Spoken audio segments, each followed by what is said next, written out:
Hi everyone, let's enjoy another great story together today. What is the true price of civilization?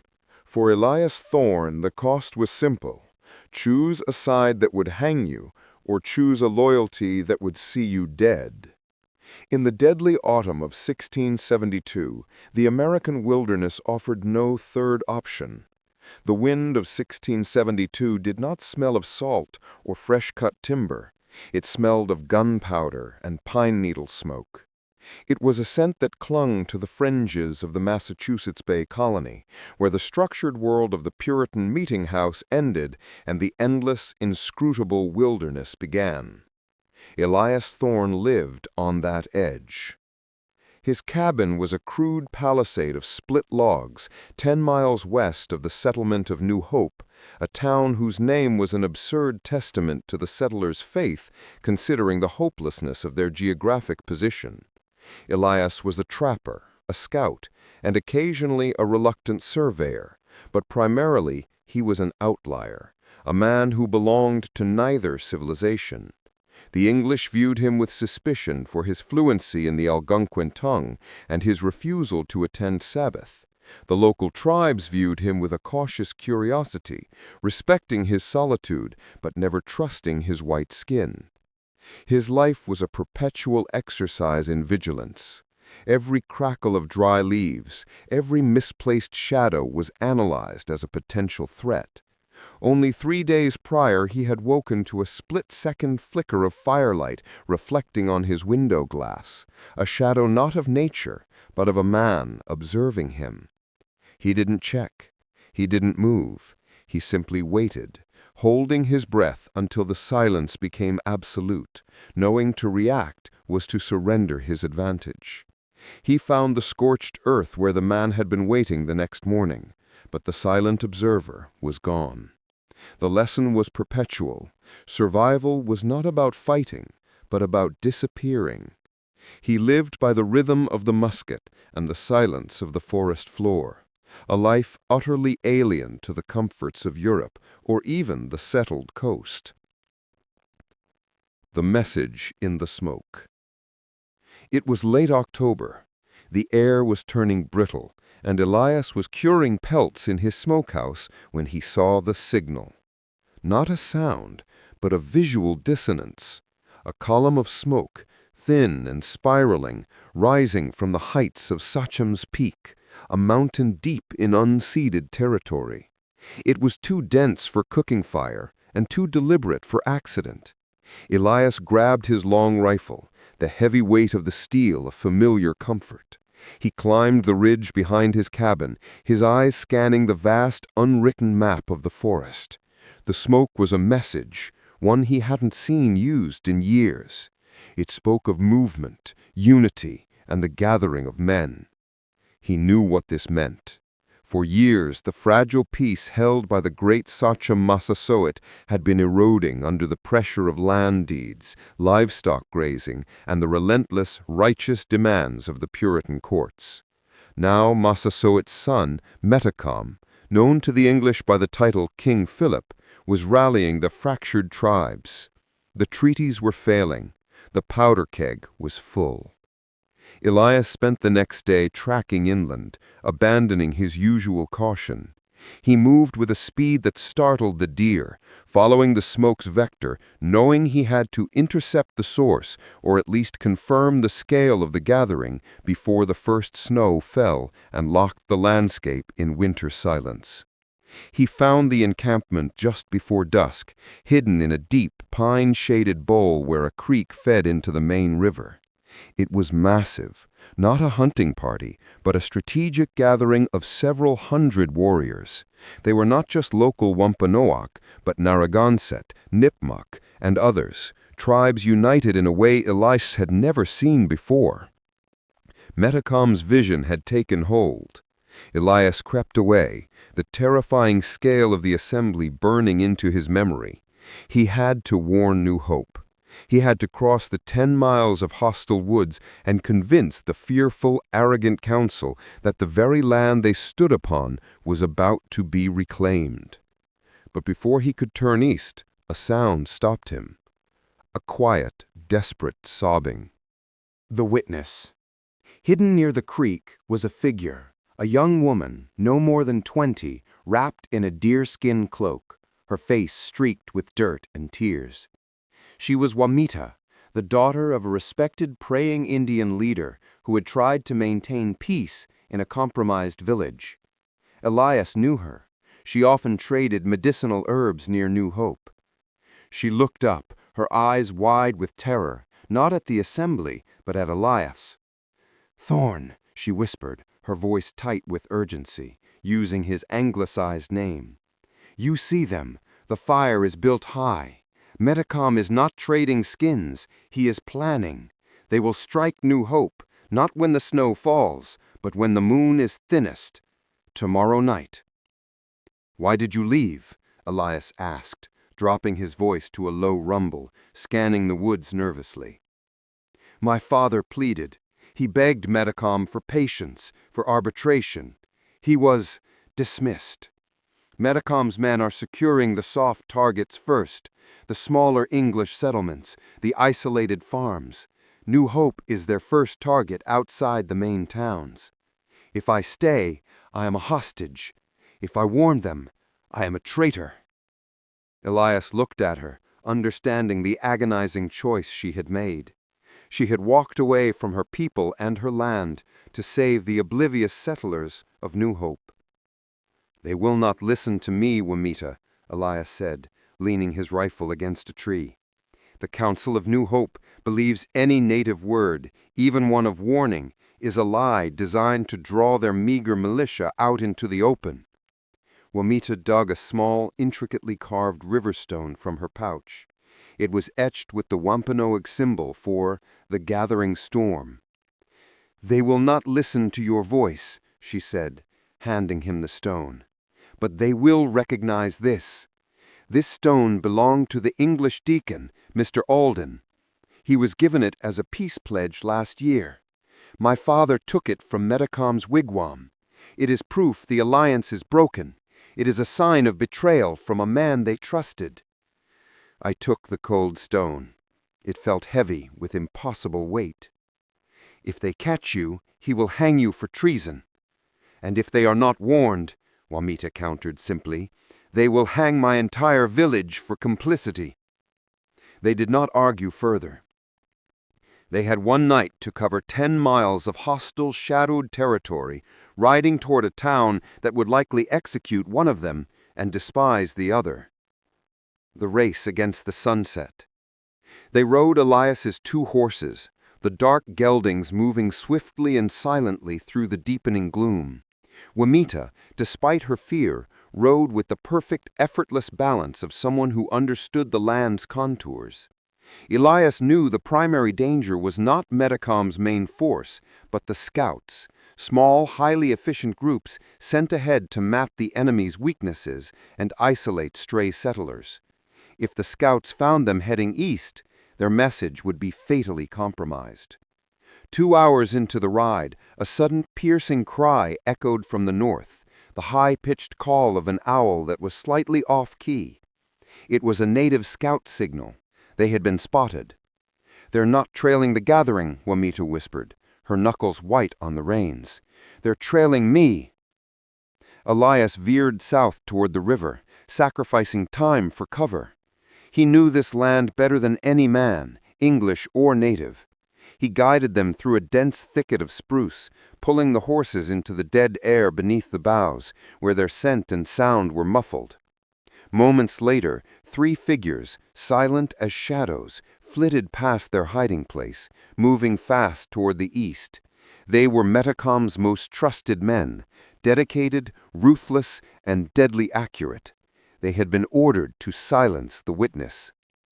They emerged from the spruce, but Elias knew they had only gained minutes. The scouts would double back. He needed a distraction. He reached a wide, shallow creek bed. "Ride straight to the old mill, Wamitta. Tell the watchman my name. Tell him Elias Thorne is coming with a prisoner. Don't stop for anything." "What will you do?" "I will give them something to chase," he said, already dismounting. Elias ran across the creek, leaving a clear trail, and sprinted north toward the sound of a roaring waterfall.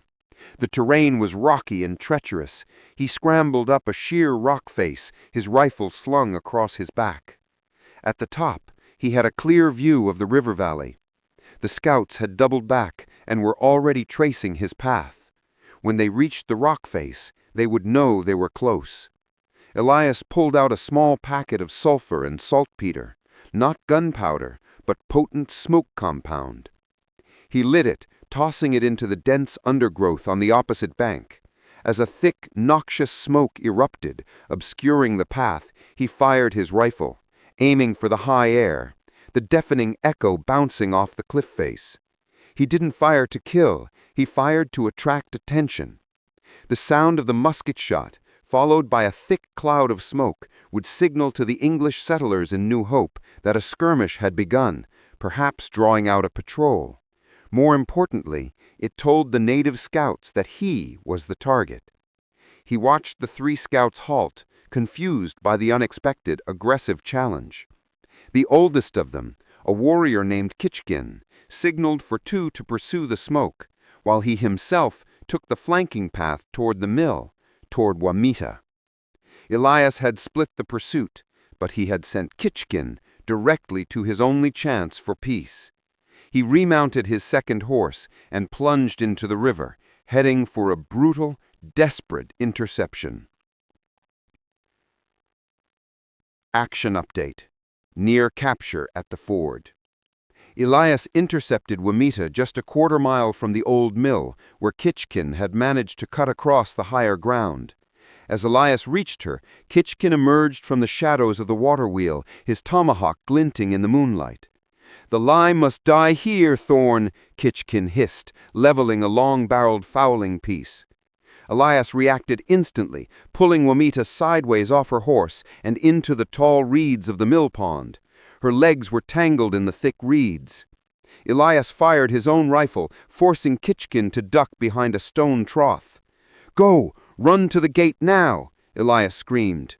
He knew he was now out of ammunition and had to rely on his knife. He covered Wamitta's escape, sprinting into the shadows, drawing Kitchkin away from the mill and closer to the settlement gates. The gates of New Hope. Wamitta reached the palisade gates of New Hope just as the sun dipped below the horizon, painting the sky in a bloody orange streak. The settlement was a chaotic, fear-ridden place, rough-hewn cabins crowded around a sturdy wooden meeting house, the heart of their world. She was immediately seized by the 2 militiamen guarding the gate. They saw a lone, terrified savage, covered in mud and sweat, and drew their muskets. "Halt! What business have you here, wench?" demanded Captain Silas, the head of the New Hope watch. "I bring warning. The sachems gather at the peak. They strike on the thin moon. I have the token of betrayal," Wamitta cried, holding out the river stone. Before Captain Silas could respond, Elias rode in like a demon, his horse lathered white with foam. He had barely outrun Kitchkin, leaving the warrior behind in a desperate crossing of a swollen tributary. "Hold your fire, Silas!" Elias roared, leaping off his mount. "She speaks the truth. There are 500 warriors assembled, Narragansett, Nimpuk. They move as one. They plan to burn this town tomorrow night." Captain Silas, a stern, unyielding man whose faith was as hard as the oak of the meeting house, looked at Elias with utter contempt. "Thorne, the traitor who sleeps with wolves. You ride in with a runaway native and fill our ears with fear? It is a trick. You were paid to draw us out." The council, alerted by the commotion, streamed out of the meeting house, Deacon Alden, the magistrate, and the pastor. They were men of logic and scripture, immune to panic, and deeply suspicious of anyone who deviated from the godly path. "Mr. Thorne," the magistrate, Master Pendleton, stated, his voice icy, "we have had peace for 12 years. This is simply a seasonal hunting." "Hunting parties do not assemble 500 men, Pendleton. They are armed for war. Look at the stone." He thrust the carved river stone, Deacon Alden's peace pledge, into the magistrate's hand. Deacon Alden paled. He recognized the stone instantly. Where did you get this? Wamitta's father saved it from Metacom's camp. It proves the alliance is broken. It is a sign Metacom has rejected peace. Pendleton examined the stone, then looked at Wamitta, his face twisting in doubt. A clever ruse. Perhaps you broke the alliance and blamed the innocent. The unbreakable truth. Elias realized that facts, logic, and even a token of betrayal were useless against the deep-seated fear and racial prejudice of the council. They would rather die trusting their own rigid pride than live by taking a warning from an outsider and a savage. Then Wamitta spoke, her voice regaining its strength, not pleading, but commanding. You speak of peace, but you only see land. You speak of God, but you only see gold, she declared, pointing to the magistrate's ink-stained parchment hand. You sent a surveyor last month, Master Pendleton, who moved your lines a mile west. You did not tell the villages. That surveyor came from the South Road. She turned to Elias. The pursuit party that came for me, led by Kitchkin, they are moving to the South Road, Thorne. They are not waiting for Metacom's army. They will cut the supply lines, steal the horses, and block the only retreat route before the main army arrives. Elias realized the critical information Wamitta possessed. The enemy's tactical plan was to isolate New Hope first, not assault it. The pursuit party's movement was confirmation. She's right, Elias shouted. The scouting party is heading for the South Road. They aren't trying to draw us out, they're trying to seal the town in. If we don't send a patrol south now, we'll be cut off from Boston relief. Deacon Alden, seeing the conviction in Wamitta's eyes and the desperate logic of Elias, finally wavered. Silas, he rasped, take 20 men, patrol the south trade route, and take Thorne with you. If he lies, you will hang him at sunrise. Suspense update. Sabotage. Captain Silas and his men began to prepare their horses, a task that should have taken minutes. But as Elias attempted to secure his saddle, he noticed something horrifying. The cinch, the essential girth strap holding the saddle to the horse, had been deliberately and expertly scored with a thin knife. It would hold for a short walk, but tear loose under the strain of a gallop. He looked up and saw Pastor Mayhew watching him from the meeting-house window, his face grim and impassive.